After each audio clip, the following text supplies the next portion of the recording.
short list of the top 3 things that I believe at this moment are the most important to consider as we gear up in the battle against fascism, racism, imperialism, homophobia, capitalism, sexism, ableism, and numerous other intersecting hegemonic systems of domination and oppression. 3 things to cover all of that. Wow. Not even 30 seconds in, and already my head is spinning. According to the posting on YouTube, this was the winning speech in the Social Justice and Activism category at Williams College. Our speaker is student Valeria Sosa Garnica, who is set to graduate in 2019. And given that the college has disabled comments on the video, I guess I'll just have to offer my thoughts here. So, let us proceed. Number 3.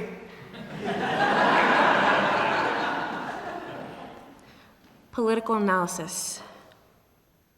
If I was white. You're not?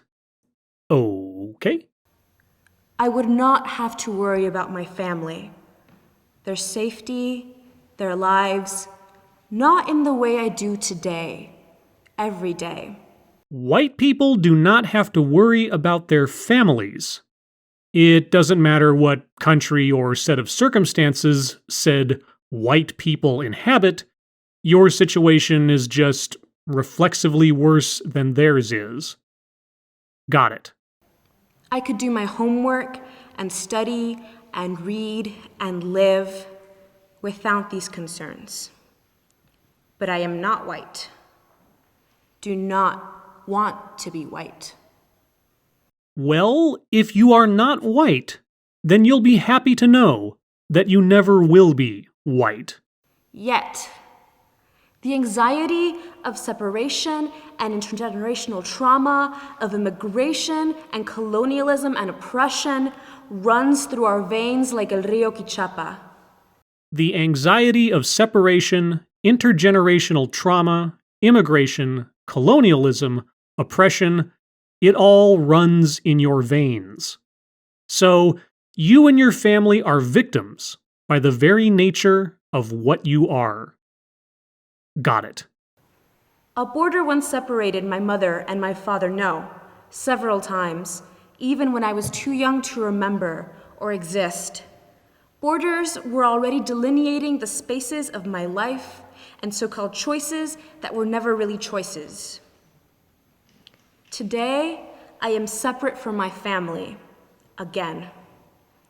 I call home every day. It's not enough. Why? Why are you and your family separated? Where are they, exactly? What borders are separating you? Are they in Mexico? You don't say they're in Mexico. I wonder why that is. Was my choice selfish? Is it selfish? Was it wrong? Immoral? How could I's and how dare I's haunt me every day, drag me my feet as I trudge to class, because there is no resolution for these questions. And the pain they felt, the pain of the border, of the hearts of their parents, and poverty and violence and abuse and hate, I ran from that pain far, not realizing that that pain was now in me too. Well, you've established that anything and everything bad that has happened along your family line runs in your veins. Okay, so their pain is your pain as you trudge to class at Williams, which runs an annual tuition of nearly $52,000. Got it. I do activism because I have to, because I can't not do activism, because my privilege is another's oppression, because I am a US citizen and my parents are undocumented, and my citizenship, arbitrary, random, gave me a million things the world didn't give to my parents. Ah, I see. So your parents came here illegally, and you were born here. And you are quite correct. Being a U.S. citizen grants a number of privileges that are denied to non-citizens, something your parents should have thought about before breaking federal law. And now you and your family are separated by borders. Which borders were those again? But ultimately, my citizenship will not save me. Because in this country, my humanity is equated with my production. Your humanity is equated to your production. So, newborn babies don't produce anything of value, therefore, newborn babies are not human. Got it. My citizenship will not save me. Activism is what helps me wake up every morning and get out of bed. What gives me hope when there is none. What gives me energy when there is none. What gives me power when there is none. Activism is a cry for humanity. Activism is a cry for justice when there is none. So, activism is your everything. It's the reason you get out of bed every day. It's what gives you hope, what gives you energy, what gives you power. Got it. Everything I am today, everything I believe in today, is thanks to my family, friends, teachers, professors, books, Tumblr posts, Facebook feeds, memes, strange articles on obscure websites, church, TV shows, podcasts. Wow. You're a product of American culture and capitalism, and you're glad for these things. I'll keep that in mind. Political discourse and analysis is not built in a day. How I understand myself and understand my positionality within society did not poof into existence magically with all the powers of wokeness already endowed. No one is born woke. No one is born woke. No one is born with an innate understanding of, or perspective on, the world. I am astounded. And yet the anxiety of separation, intergenerational trauma, immigration, colonialism, oppression, it all runs in your veins. It's just there, by the nature of what you are. Do go on. In fact, most of us were born with our eyes closed. And we have to remember that every single day. The Tumblr posts at 2 a.m. that gave the sex education middle and high school never did. Yes, I'm sure the information on Tumblr is a very accurate resource when it comes to sex education. I am glad a student at Williams College acknowledges the value of Tumblr posts. Frustrated friends challenging us and our worldview. Our parents knocking some reality into us when we return from college after one semester speaking like a whole different person. All of these are essential processes of political analysis. Tumblr posts on sexuality, arguments with friends, your parents trying to talk sense into you, those are essential processes of political analysis. Not by studying history, or political theories, or majoring in political science. No. Tumblr, friends, and your parents. Really. Okay. Take it a step forward. How do we build when the foundations of our foundations are so shaky? We tear it down. And we rebelled. Tearing down foundations puts an awfully creepy grin on your face. That aside, tear it down and rebuild. Well, rebuilding after destroying takes a whole lot of work. I wonder what your vision is for this ideal society. Number 2, autonomy. A professor I had last year argued that there is a certain danger in deconstructing everything.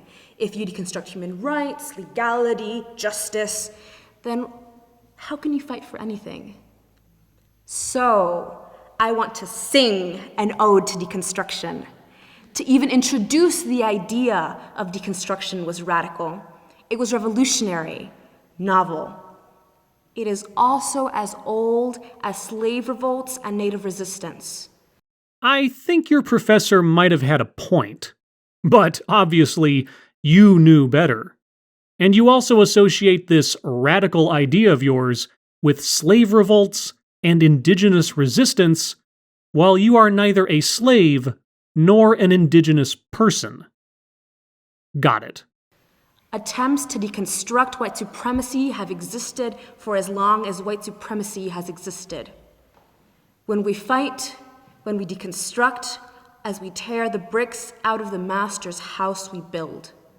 The master's house. So you are a slave, are you? At Williams College. As a U.S. citizen, reading Tumblr. Got it. Maybe we mess up. Maybe we try and it fails. We try again. When structural violence and inequality are so eloquently etched into our veins, dispossession, slavery, genocide, forced migration in our DNA, abuse, poverty, and hate, systemic and endemic, a pattern so familiar, almost indistinguishable, like a heartbeat in our chest, what do we do when the heart stops? I'm not even sure what all was said there. Sounded like a variant of the repeated refrain, "I am inherently a victim." But we've already covered that ground, haven't we? When capitalism fails, when we decide enough is enough and we rise in revolt, what is left if we do not build, if we do not try? We need our own systems, our own economies, our own politics. We need to be. Just as we deconstruct, we construct, and we build for ourselves. When capitalism falls, we need our own economies. Oh, communism. Yeah, you might want to take an economics class, and maybe a history class. Then come back and tell us what you've learned about the efficacy of communism. Now let me take a second. Let's deconstruct gratitude within a capitalist framework. Why should I be thankful? U.S. citizenship? Williams College? Whatever money is paying for your eye and dental care? Tumblr? Podcasts? Your teachers? And those are just off the top of my head. Thankful for the opportunities that should be accessible to all? What opportunities are you talking about?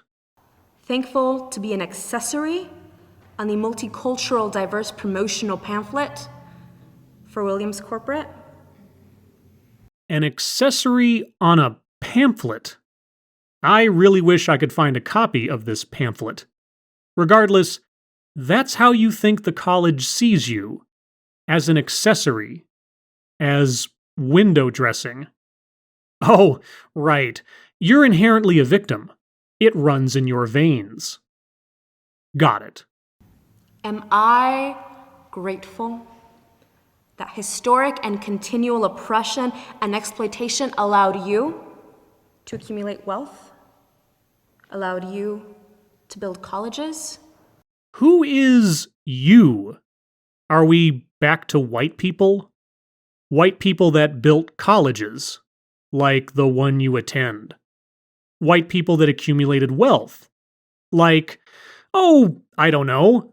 How about the Dolan Law Firm, headed by white person Chris Dolan, whose law firm offers the Dolan Law Firm Justice Empowerment Scholarship, a scholarship you applied for. Do you mean that kind of wealth? Am I grateful that the labor of black and brown bodies of people like my parents, including my parents, made your table, produced the food on top, swept the floor beneath, installed the tile below, mined and produced the stone within, and at the end of your meal, the cannibalism of their labor, their flesh, they cleaned and tidied and washed the dishes too? So, are you not grateful that people have worked and struggled prior to your very existence to create both the country you are a citizen of and the opportunities you now take advantage of? You are not grateful for these things? Am I grateful? When we affirm our action, our ability to exist, why is honor and gratitude tied to capital? That we erected a monument to colonizers. Colonizers. It's interesting that you would use that word. One of the meanings of colonize is come to settle among and establish political control over the indigenous people of an area. Almost like tearing down the foundations that were in place before you arrived and wanting to rebuild things into a form that you prefer. Colonize. What a radical idea. Got it. Building haystacks in thunderstorms, but never stop a second for workers, for the slaves, not workers, upon whose backs the monument was erected. We honor the rich and wealthy and powerful, while women of color clean their homes, nurture their babies, cook their food. Uh-huh.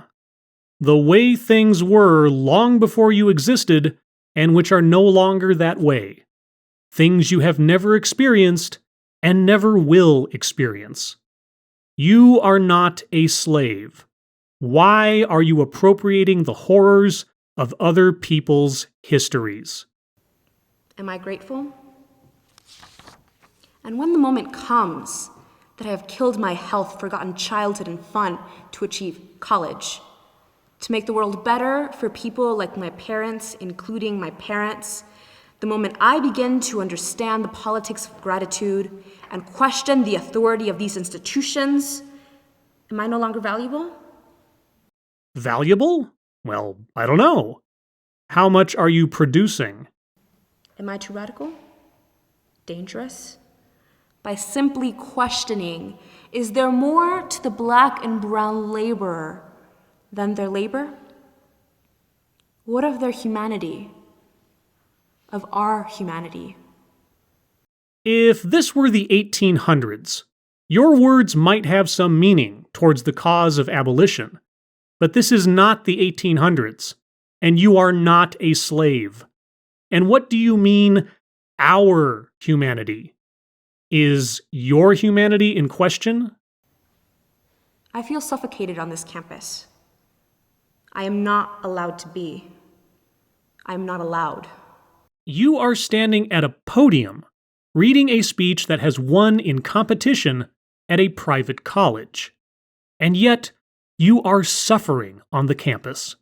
Well, it's a wonder that you have not run screaming from its hallowed halls, searching for freedom away from the tyranny of the slave masters who used black and brown bodies to construct the very room you're standing in. The material crumbles in my fingers. Financial aid becomes a burden. Financial aid? Do you mean money from the government? The capitalist, white supremacist, colonial government? You're not taking their blood money, are you? Are we just numbers? A gift endowed to? Where is my empowerment? I thought your activism gave you power. Or have you already forgotten your own self-aggrandizing melodramatics from just a few minutes ago? Where is my power? Where's my home? Where's my hope? For me, here, there is none. I thought your activism gave you hope and energy and power. But, okay, here, I'm assuming at the college, there is no hope for you. So, Why haven't you dropped out? Why are you wasting your time there? Because we are quicker to acknowledge the hurt pride of the wealthy and powerful than the broken bodies of those upon whose power that was built. You have no hope because the misdeeds of centuries past cannot be undone. Well, that is a problem that can never be solved, isn't it? One you can forever lean on in order to complain. Got it. Like my parents, including my parents, because this school and its hollowed soul does not exist in a vacuum. It is not the perfect community I was sold when I visited during Windows on Williams, the premier diversity program. Ah, so the college lied to you. You're the victim of a scam. Then why don't you sue the college and go to school somewhere else? If Williams College is so toxic, why are you there? Why Williams? Why talk about Williams? I am here now at Williams. Williams, as a matter of fact, is my home. Williams, as a matter of necessity, is my community. When Trump was elected president, I was not back with my family in North Carolina. I was here. Wait. Your family is in North Carolina. So when you said you and your family were separated by borders, you didn't mean international borders, but state borders. What a hardship. We often like to think that we here at Williams cannot affect much change. You like to think that you cannot affect much change. So, students at Williams revel in their own ineffectiveness? What? We also like to think that we here at Williams have great influence. You like to think you cannot affect much change, but you also like to think that you have great influence. What? Which one is it? It is a startling contradiction You're telling me. that for justice, we, students, are told to go to DC and lobby, or anywhere else, honestly. Leave the bubble, don't burst the bubble. You are told as students to go to DC and lobby. Got it. Because here is for the incubation of entrepreneurial, bright young minds. Because here is for the incubation of entrepreneurial, bright young minds. So, you're told to go to DC and lobby because the college is incubating entrepreneurs. What? Who will go out and shape the world. Great minds, great people. Scientists, scholars, imperialists, racists, missionaries, Wall Street brokers, the guy that invented napalm, hedge fund brokers, CEOs of banks and investment firms, politicians, the United States' first drug czar, the first governor and president of Hawaii who advocated the destruction of Hawaiian culture and westernization. Great people. All of that came from Williams College? Damn. And here I thought they only told students to go to DC and lobby. But Williams, the purple bubble is not isolated from the world. The bubble is a falsehood. This we have to understand. We can build community. We can begin to deconstruct here. Because we are here. This is our home. And if we do not belong, or if we feel unwanted, we can make this our home. Williams is not your home. It is a college. It is a place of higher learning. Your home is North Carolina, where your family is. You're not at Williams to be nurtured and coddled. It's not a vacation resort. It is a university. But you want to make it a home by deconstructing it. You want to feel comfortable there at the cost of undoing its stated purpose, for your own ends. Now, tell me again what it means to be a colonizer. For all of us, justice work needs to start somewhere. Justice work needs to start here. Justice work needs to start now. Justice work. Odd how, throughout this entire speech, you have yet to offer any solutions on how to achieve justice for anyone. It's just been a litany of complaints and accusations. Or are complaints and accusations how you define justice work? Number 1, solidarity. What is solidarity? In my head, I distinguish it from allyship. Solidarity is distinguished from allyship.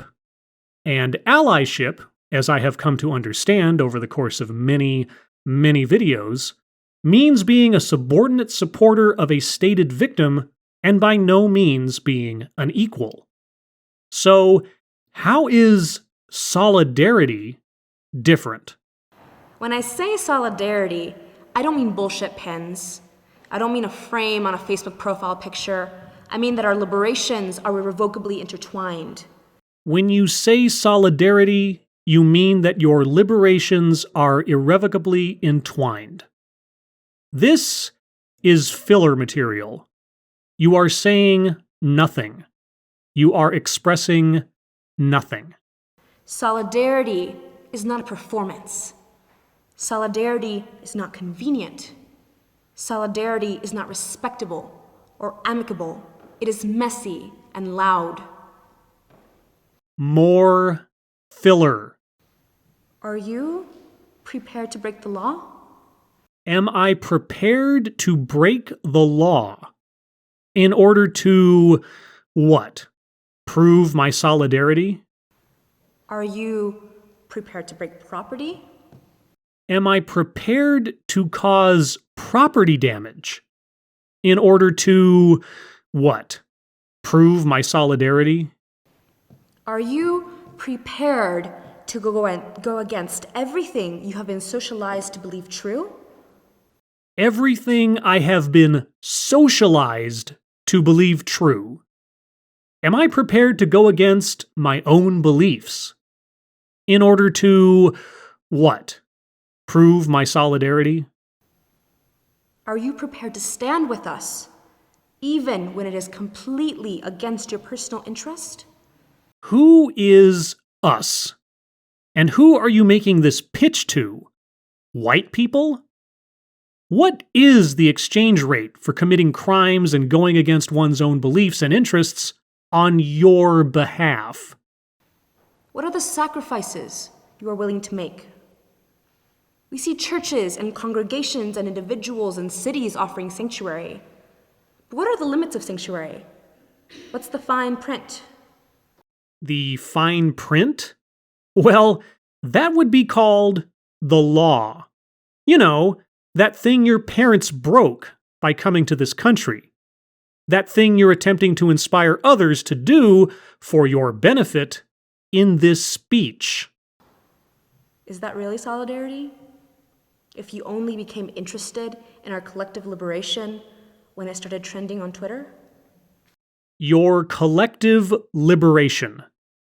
Liberation from what? Private colleges and Tumblr posts? The truth is, of course, many people do care, but not enough. Many people want to help, but only some. That's not good enough for me, and that shouldn't be good enough for you either. It's not good enough for you. People owe you more than they are giving, and your audience should also think that people owe you more than they are giving. What exactly is it that you think you are owed? Writing this speech was very difficult for me.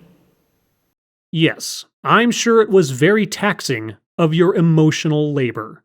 And emotions are all that could have been taxed, since there have been no thoughtful solutions or citations provided that might indicate that mental labor was a factor. During the 2 weeks leading up to the due date, I was severely depressed and anxious. Why? I couldn't do work. I had trouble sleeping. My head. I wanted to slam my head to make the pain stop. What pain? I was sad.